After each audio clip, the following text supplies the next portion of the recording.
여호수아서 6장 1절에서 14절입니다. 이스라엘 자손들로 말미암아 여리고는 굳게 닫혔고 출입하는 자가 없더라.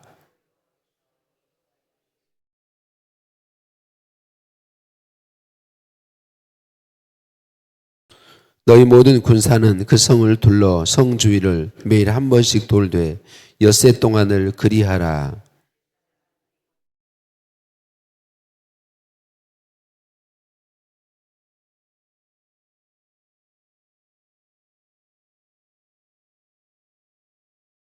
제사장들이 양각 나팔을 길게 불어 그 나팔 소리가 너희에게 들릴 때에는 백성은 다 큰 소리로 외쳐 부를 것이라. 그리하면 그 성벽이 무너져 내리리니 백성은 각기 앞으로 올라갈지니라 하시매.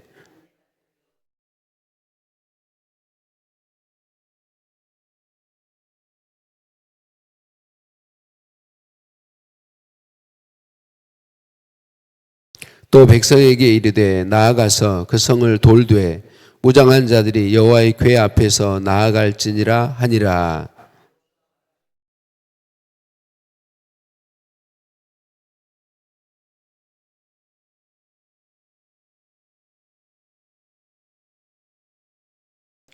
그 무장한 자들은 나팔 부는 제사장들 앞에서 행진하며 후군은 궤 뒤를 따르고 제사장들은 나팔을 불며 행진하더라.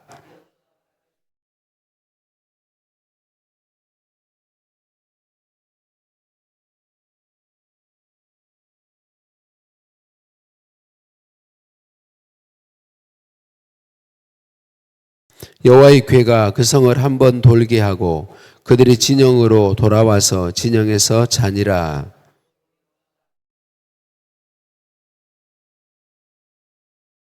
제사장 7은 양각 나팔 7을 잡고 여호와의 궤 앞에서 계속 행진하며 나팔을 불고 무장한 자들은 그 앞에 행진하며 후군은 여호와의 궤 뒤를 따르고 제사장들은 나팔을 불며 행진하니라.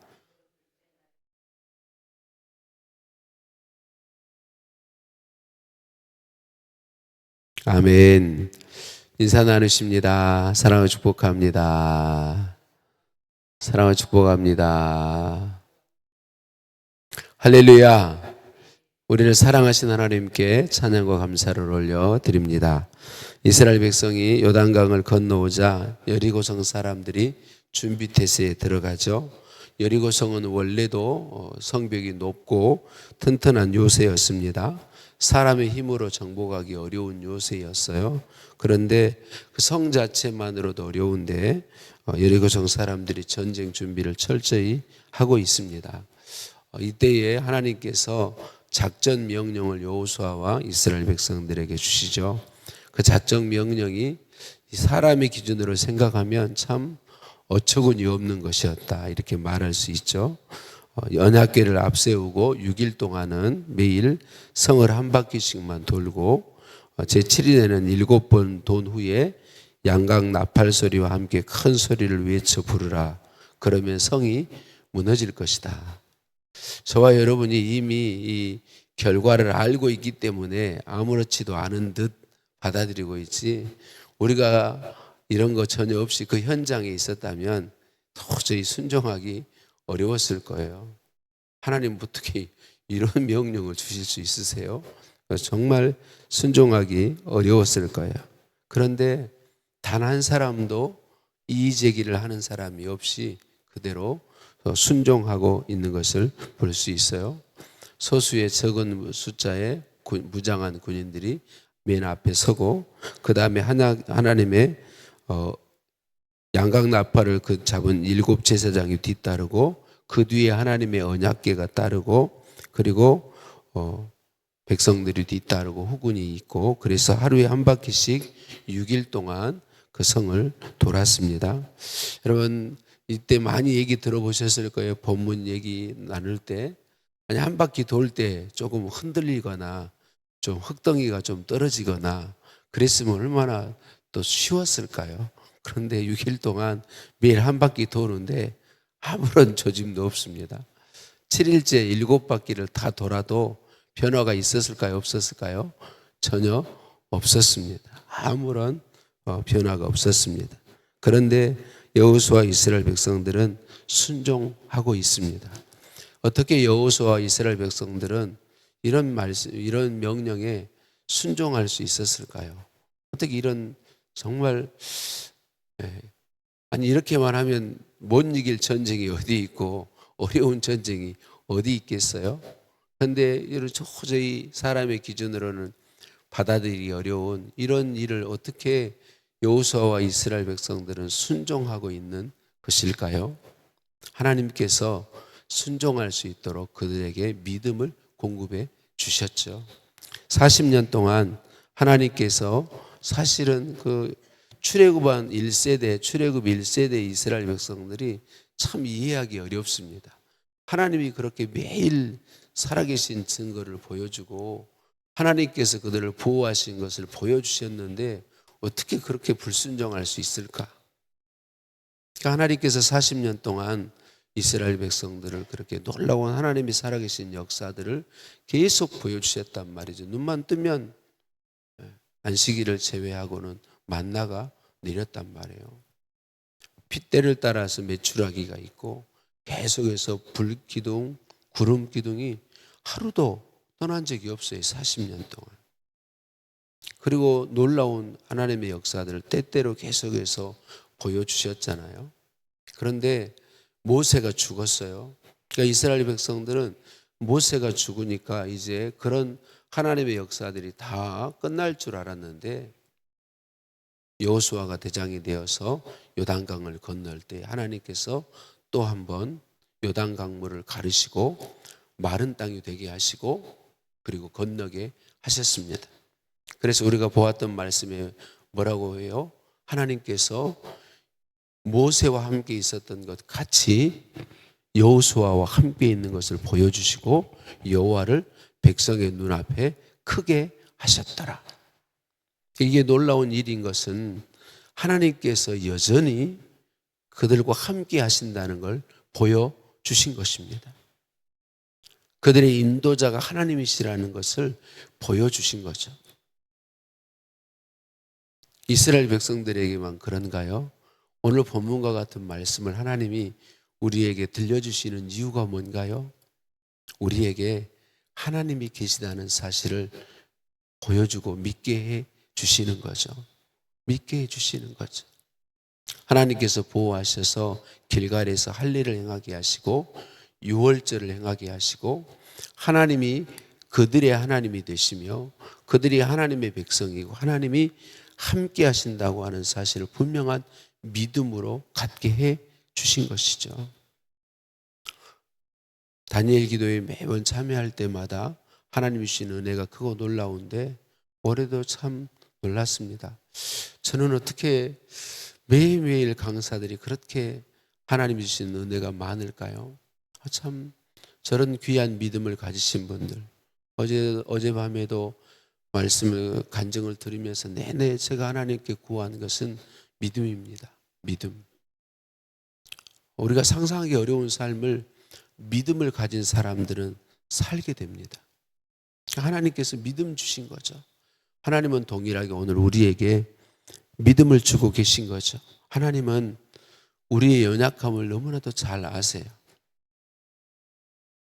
뭐 어려운 일만 부딪혀 오면 너무 쉽게 무너지는 존재라는 걸 잘 아세요. 그래서 하나님은 그냥 우리가 그냥 살라고 하지 않으시고 끊임없이 성경의 증거들을 통해서 보여주셨을 뿐만 아니라 오늘날 우리 같은 시대에 사는 하나님의 사람들의 간증을 통해서 우리에게 믿음을 갖도록 도와주시는 거죠. 어제 저녁 강사로 세우신 목사님 하나님 앞에 하소연했다잖아요. 하나님 저 죽여주시고 막내 아이도 입양한 아이도 죽여달라고. 우리의 현실이 그렇게 어려운 것이죠. 힘든 것이죠. 믿음으로 산다는 것이 그렇게 간단한 게 아니죠. 그런데 그렇게 간증하고 있지 않습니까? 어떻게 살아계신 하나님이 믿음 주셔서 살아계신 하나님이 나를 죽여달라고 말할 수밖에 없는 그런 상황 속에서도 그걸 이기고 믿음으로 갈 수 있도록 믿음의 은혜 주셔서 사랑하는 성도님들, 오늘 하나님이 우리에게 말씀하고 계시면 이 믿음을, 하나님에 대한 믿음을 주시기 위함인 줄로 믿습니다.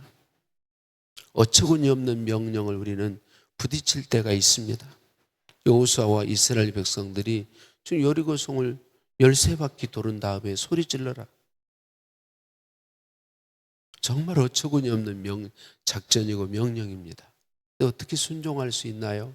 하나님이 순종할 수 있도록 믿음을 미리 공급해 주신 것이죠. 하나님은 저와 여러분이 하나님의 말씀에 순종할 수 있도록 믿음을 공급해 주십니다. 하나님의 믿음 주심으로 가능한 것이죠. 생명의 산 묵상 에세이 글이 참 큰 감동을 주어서 나누길 원합니다. 하나님의 일을 성취하고 약속된 복을 누리기 위해 우리에게 필요한 것은 믿음입니다. 그러나 우리의 믿음은 현실이라는 장애물 앞에서 작동하지 않을 때가 많습니다. 그로 인해 우리는 종종 하나님이 인도하시는 길로 나아가지 못하고 주저앉습니다. 능력이 부족해서가 아니라 믿음이 부족해서 사명을 다하지 못하는 것입니다. 우리에게 승리할 믿음이 있는지 없는지 가늠하는 지표가 있습니다. 그것은 바로 하나님 말씀에 대한 순종입니다. 자, 앞부분만 제가 먼저 읽었는데요. 우리는 다 연약한 존재들입니다. 그래서 현실의 어떤 문제들 앞에 부딪힐 때 믿음으로 반응하기가 참 어렵습니다. 그런데 하나님은 믿음으로 반응할 수 있도록 은혜 베푸십니다. 계속해서 읽습니다. 여리고 성을 돌 때 이스라엘 백성이 순종할 명령은 침묵하라라는 것이었습니다. 그들이 광야 40년 동안 저지른 주된 죄가 불평과 원망이었기 때문입니다. 하나님이 그들에게 침묵하라고 하신 것은 두 가지 의미가 있습니다. 소극적 의미는 하나님이 행하시는 일에 불신앙의 죄를 짓지 말라는 것입니다. 적극적 의미는 하나님의 약속만을 생각하라는 것입니다. 눈앞의 어려움만 보지 말고 하나님의 약속에 집중하면서 하나님이 어떻게 인도해 가시는지를 보라는 뜻입니다. 자기 판단대로 생각해서 함부로 말을 내뱉지 말고 하나님의 임재하심과 행하심을 기다리라는 것입니다. 이해 못해도 하나님을 신뢰하라는 것입니다. 우리 삶에 종종 이해하지 못할 일들이 일어납니다. 그런 일들 앞에서 불평과 원망은 자연스러운 반응일지 모릅니다. 그러나 기억하십시오. 하나님을 인정하지 않고 순종하지 않는 자들에게는 하나님이 일하시지 않습니다. 사랑하는 성도님들, 우리의 믿음은요, 맹목적인 믿음이 아닙니다. 우리의 믿음은 하나님의 약속을 믿는 믿음입니다. 우리가 믿음으로 걸어간다 그 말은 그냥 걸어가는 게 아니고 무조건 용기 있게 담대하게 어떤 일을 걸어간다는 것이 아니고 하나님 주신 이 약속을 붙잡고 그 약속을 믿음으로 담대히 걸어간다는 것입니다. 우리가 그래서 중요한 것은 우리의 앞에 부딪혀오는 많은 일들 앞에서 우리 연약한 우리 자신을 바라보는 것이 아니라 하나님의 약속의 말씀을 바라보고 붙잡는 것이 중요하다는 것입니다. 하나님이 살아계심을 인정하고 우리 예수님을 통해 우리의 구원을 이루어 주셨음을 믿고 십자가 바라보면서 약속의 말씀을 붙잡고 믿음으로 나아가라고 말씀하고 있습니다. 사랑하는 성도님들, 저는 다니엘 기도회를 지내면서 앞에 말씀드린 것처럼 계속 하나님 제게도 믿음을 더해 주세요. 하나님 제게도 믿음을 공급해 주세요. 하나님 믿음 주세요. 사실 살아계신 하나님, 온 우주 만물을 창조하시고 통치하고 다스리시는 하나님, 그 하나님이 지금 나와 함께 하신다면 어떤 일이 두렵겠습니까? 어떤 일이 무섭겠습니까? 어떤 일에 순종하지 못하겠습니까? 관건은 우리가 살아계신 하나님을 믿느냐 믿지 않느냐에 있는 것이죠. 여러분, 우리 스스로 이런 설교를 듣는다고 믿음이 생기는 것이 아니죠. 하나님의 약속의 말씀을 붙잡고 묵상하면서 믿음을 구하십시다. 하나님, 제가 매 순간 살아계신 하나님이 나와 함께 하신 것을 믿는 믿음을 제게 공급해 주세요. 하나님이 약속하신 말씀대로 이루신다는 걸 믿는 믿음을 제게 부어주세요. 하나님은 우리를 사랑하시고 잘 아시기에 믿음을 구하는 자에게 약속의 말씀을 통하여 믿음을 공급해 주십니다. 약속의 말씀과 함께 성령으로 역사하셔서 우리가 놀라운 여호수아와 이스라엘 백성들처럼 어처구니 없는 명령에도 순종하게 하시고, 많은 신앙의 간증자들처럼 도저히 순종하기 어려운, 하나님 나를 죽여달라고 외치는 그런 외침 속에서도 믿음의 걸음을 옮길 수 있도록 우리 하나님은 믿음을 공급하시고 은혜를 베풀어 주십니다. 믿음을 구하시면서 예수님을 구주로 믿는 우리는 더 이상 내가 주인이 아님을 고백하고 예수님이 주인이심을 고백하며 주인 되신 예수님께서 믿음을 공급해 주시고 믿음으로 내 삶을 인도해 달라고 간구하면서 오늘 우리의 삶에 어떤 일이 부딪혀오든지 주님이 주시는 믿음에 의하여서 말씀을 붙잡고 믿음의 발걸음을 옮기는 저와 여러분 모두이시기를 예수님의 이름으로 축복합니다. 하나님 감사합니다. 우리 삶의 승리를 예비하시고 승리의 길을 보여주시니 감사합니다. 보여주신 승리의 길을 걸어가면 하면 참 좋을 텐데 하나님, 너무나도 쉽게 주저하고 좌절하고 앉아버리는 우리들인 것을 아십니다. 하나님, 살아계신 하나님, 외아들을 주시기까지, 아끼지 않고 주시기까지 나를 사랑하시는 하나님, 성령으로 오셔서 내주해 주시는 하나님, 믿음의 믿음을 더하여 주옵소서. 믿음의 믿음을 더하여 주옵소서.